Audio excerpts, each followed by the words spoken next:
Why suppressing emotions creates inner monsters. Carl Jung's darkest truth. Carl Jung's most unsettling discovery about human nature wasn't about what we openly display, but about what we desperately try to hide. Through decades of analyzing dreams, working with patients, and exploring his own psyche, Jung uncovered a terrifying truth. The emotions we suppress don't disappear. They transform into autonomous psychological entities that operate beyond our conscious control, influencing our thoughts, behaviors, and relationships in ways we don't recognize or understand.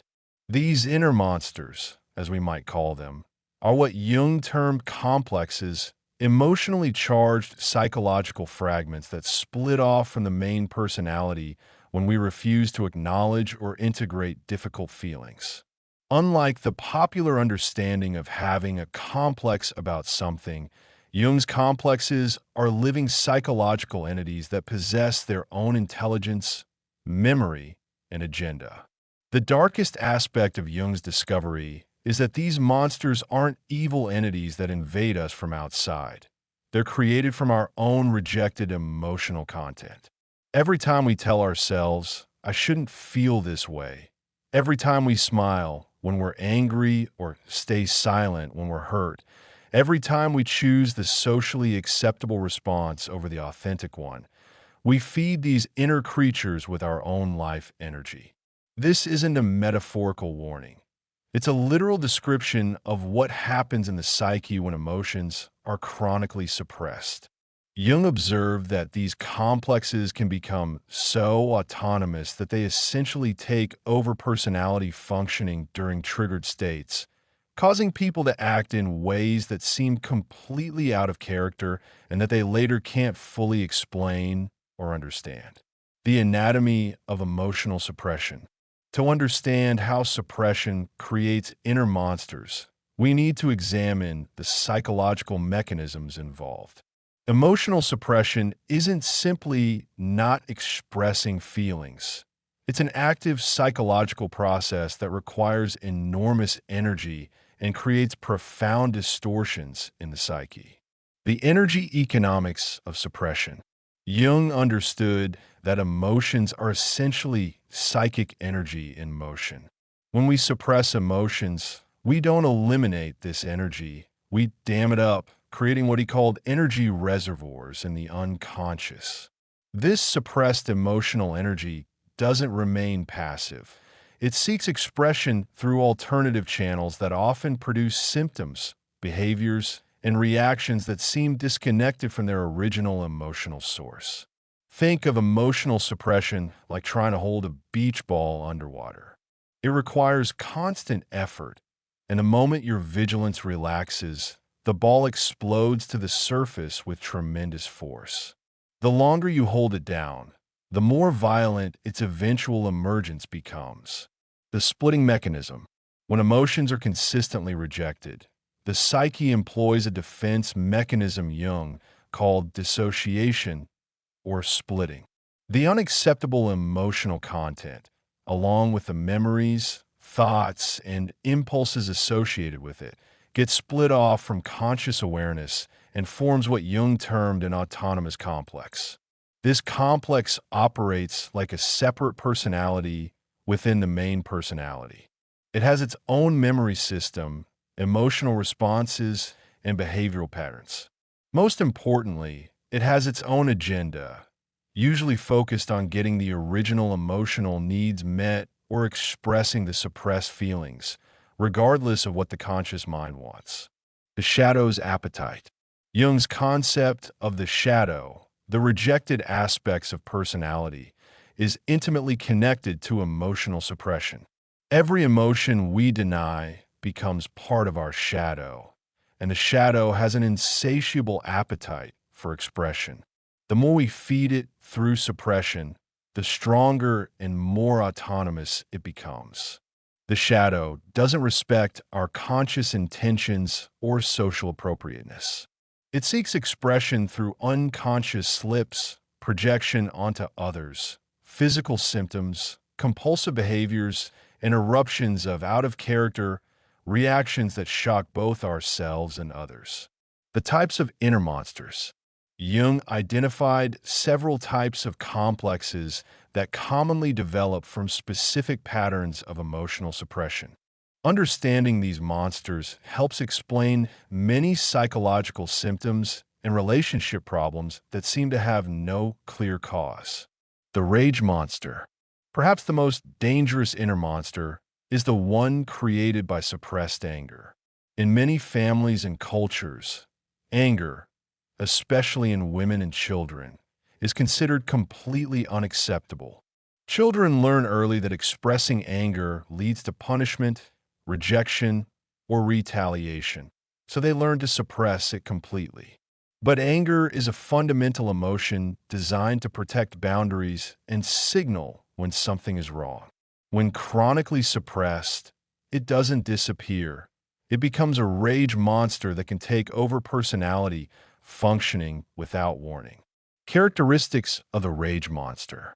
Explosive outbursts over seemingly minor triggers.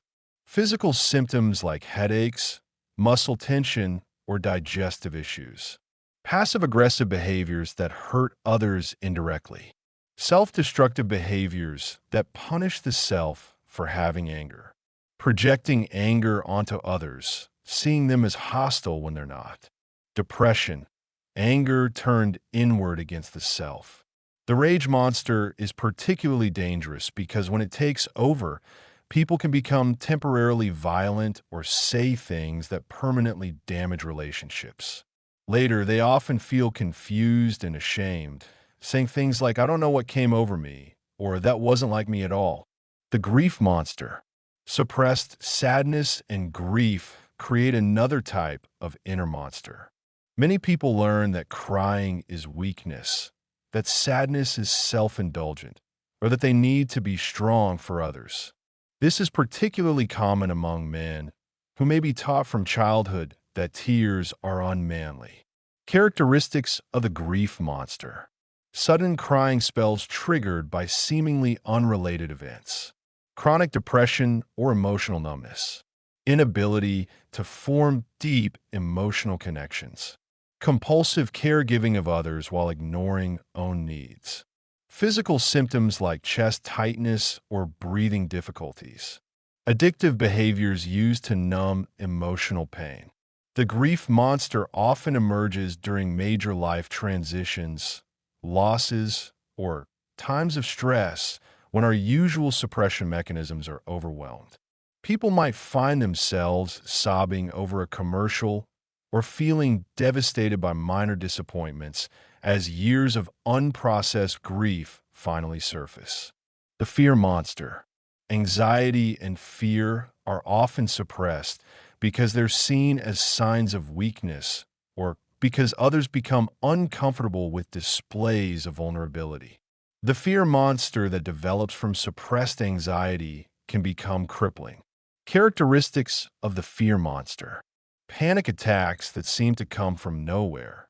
Phobias and avoidance behaviors. Chronic anxiety and hypervigilance. Control issues and need to micromanage everything. Physical symptoms like insomnia, digestive problems, or heart palpitations. Projection of fear onto the environment, seeing danger everywhere. The fear monster often tries to control external circumstances to avoid feeling vulnerable, leading to controlling behaviors in relationships and rigid lifestyle patterns that limit growth and experience. The shame monster. Perhaps the most insidious monster is the one created by suppressed shame. Shame differs from guilt. While guilt says, "I did something bad," shame says, "I am something bad." When shame is too painful to feel consciously, it becomes a monster that attacks self-worth from within. Characteristics of the shame monster. Chronic self-criticism and negative self-talk. Perfectionism and fear of making mistakes. People-pleasing and inability to set boundaries. Self-sabotage when things are going well. Addictive behaviors to escape shame feelings. Projection of shame onto others, becoming critical and judgmental. The shame monster is particularly destructive because it attacks the very core of identity, making people feel fundamentally flawed and unworthy of love or success. The projection mechanism, how monsters multiply. One of Jung's most disturbing discoveries was how suppressed emotions don't just create internal monsters. They also populate our external world with projected monsters. When we can't acknowledge our own rejected emotions, we unconsciously see them in others and react to them there. The emotional contagion effect. Suppressed emotions create what Jung called emotional contagion, unconsciously influencing others to express the emotions we've rejected. A parent who suppresses anger might unconsciously provoke their children to become angry, then punish them for expressing what the parent can't allow in themselves. This creates intergenerational transmission of emotional suppression patterns. Children learn not only to suppress the same emotions their parents suppress, but also to carry the parents' unexpressed emotional content. The scapegoat dynamic. In families and organizations, suppressed emotions often get projected onto one member who becomes the scapegoat, carrying and expressing everyone else's rejected feelings. The angry family member, the anxious colleague, or the difficult friend may actually be expressing emotions that belong to the entire group, but that only one person is willing to feel. Relationship projection. In romantic relationships, projection of suppressed emotions is particularly common. We fall in love with people who seem to embody the emotional qualities we've rejected in ourselves, then spend years trying to change them back into what we can accept. The person who suppresses anger might be attracted to passionate, fiery partners, then spend a relationship trying to calm them down. The person who suppresses sadness might be drawn to emotional, sensitive partners, then criticize them for being too emotional. The physical manifestation of inner monsters. Jung was one of the first psychologists to understand that suppressed emotions don't just create psychological symptoms, they create physical ones as well. The body becomes the battlefield where inner monsters wage war against conscious control. Psychosomatic symptoms. When emotions can't be expressed psychologically, they express themselves somatically through the body. Jung observed that many physical symptoms had emotional origins. Suppressed anger, headaches, jaw tension, TMJ, back pain, high blood pressure, digestive issues, skin problems. Suppressed grief, chest pain, breathing difficulties, chronic fatigue, immune system problems. Suppressed fear, heart palpitations, muscle tension, insomnia, digestive disorders. Suppressed shame, chronic pain, autoimmune disorders, eating disorders. The wisdom of symptoms. Jung viewed physical symptoms not as problems to be eliminated, but as messages from the unconscious about what needs attention. The migraine that comes after suppressing anger at work, the chest tightness that follows avoiding grief, the insomnia that accompanies denied anxiety. All are attempts by the psyche to bring suppressed emotions to consciousness. Modern research has validated many of Jung's insights about the connection between emotional suppression and physical illness. Chronic suppression of emotions is now linked to increased rates of cancer, heart disease, autoimmune disorders, and other serious health conditions. The cultural creation of monsters. Jung recognized that certain cultures and families are particularly effective at creating inner monsters through systematic emotional suppression. Understanding these cultural patterns helps explain why certain psychological symptoms are more common in some societies than others. Gendered emotional suppression. Many cultures have different emotional suppression rules for men and women. For men, suppress sadness, fear, vulnerability, tenderness, and emotional need. The result is often rage monsters, addiction problems, and emotional unavailability. For women, suppress anger, assertiveness, sexual desire, and ambition. The result is often depression, anxiety, people-pleasing, and self-sabotage. These gendered patterns create complementary dysfunction in relationships, where each partner carries the emotional content the other has suppressed. Religious and spiritual bypassing. Some religious and spiritual traditions encourage suppression of negative emotions in favor of love, forgiveness, and positivity. While well-intentioned, this can create what psychologists now call spiritual bypassing, using spiritual concepts to avoid dealing with psychological issues. Jung observed that people who suppress emotions in the name of spirituality often develop what he called enantiodromia, the emergence of the suppressed opposite. The person who preaches only love may become secretly hateful. The one who emphasizes forgiveness may harbor deep resentment. Family emotional rules. Every family has unconscious rules about which emotions are acceptable and which must be suppressed. "We don't get angry in this family," creates rage monsters. "Big boys don't cry," creates grief and fear monsters. "Don't be so sensitive," creates shame monsters. "Always look on the bright side," creates depression through suppressed sadness. These family rules get internalized as internal criticism, creating lifelong patterns of emotional suppression. The integration solution, befriending your monsters. Jung's solution to the problem of inner monsters wasn't to fight them or suppress them further. It was to integrate them through a process he called shadow work. This involves acknowledging, accepting, and finding healthy expression for previously suppressed emotional content. Recognizing your monsters. The first step is recognizing when inner monsters are active. Physical signals, sudden muscle tension, changes in breathing, unexplained physical symptoms. Emotional signals, reactions that seem disproportionate to the trigger, feeling not like yourself. Behavioral signals, acting in ways you later regret, compulsive behaviors, projection onto others.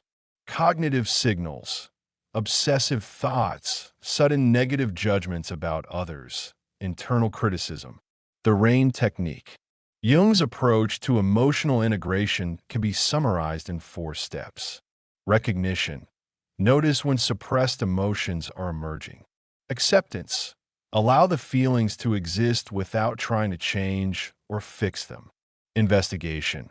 Explore what the emotions are trying to tell you. Non-identification. Understand that you have these feelings but are not defined by them. Creating safe expression. Integration requires finding healthy ways to express previously suppressed emotions. Anger, physical exercise, journaling, assertiveness training, healthy boundary setting. Sadness, crying, creative expression, grief rituals, supportive therapy. Fear, gradual exposure, mindfulness practices, support groups, therapy. Shame, self-compassion practices, therapy, vulnerability exercises with trusted people. The alchemical transformation. Jung used alchemical metaphors to describe how suppressed emotions could be transformed from destructive monsters into helpful allies. Just as lead could be transformed into gold, suppressed emotions could be transformed into wisdom, strength, and authentic power. Anger becomes healthy assertiveness and boundary setting. Sadness becomes empathy and the ability to comfort others.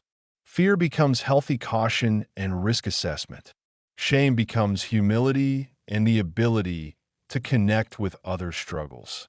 The paradox of emotional acceptance. Jung discovered a profound paradox. The emotions we resist persist, while the emotions we accept transform. When we stop fighting our inner monsters and start listening to them, they often reveal themselves to be wounded children or protective guardians trying to help us in misguided ways. The rage monster may be protecting a vulnerable part of you that was hurt and needs your attention. The grief monster may be trying to help you process losses so you can love again. The fear monster may be alerting you to genuine dangers or unmet needs for security. The integration reward. When inner monsters are successfully integrated, they stop operating autonomously and become conscious allies. The person who integrates their anger becomes appropriately assertive without being aggressive. The person who integrates their grief becomes compassionate without being overwhelmed by others' pain. Integration doesn't eliminate difficult emotions. It makes them conscious and workable. Instead of being victimized by unconscious emotional eruptions, you become able to feel fully while choosing how to respond. The collective shadow. Jung's darkest truth extends beyond individual psychology to collective psychology. Entire societies suppress certain emotions, creating collective monsters that emerge as war, genocide, mass hysteria, and other forms of collective shadow eruption. Understanding how emotional suppression creates inner monsters helps explain not just personal psychological symptoms, but also many social and political phenomena. The society that suppresses grief may become addicted to violence. The culture that suppresses fear may become recklessly aggressive. The group that suppresses shame may become collectively grandiose and narcissistic. The path forward. Jung's message isn't that we should express every emotion whenever we feel it. Emotional regulation and appropriate expression are important life skills.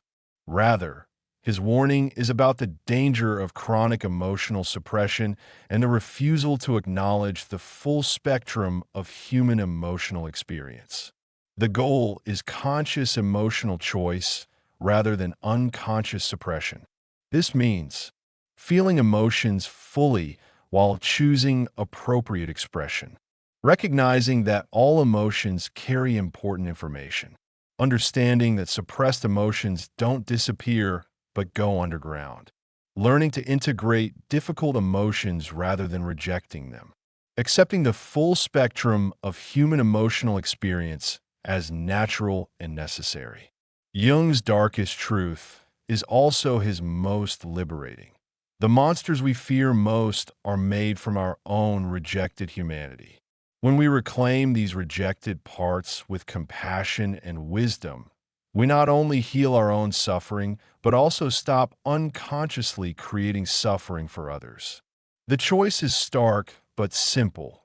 We can continue feeding our inner monsters through suppression, allowing them to control our lives from the shadows, or we can bring them into the light of consciousness where they can be transformed from enemies into allies.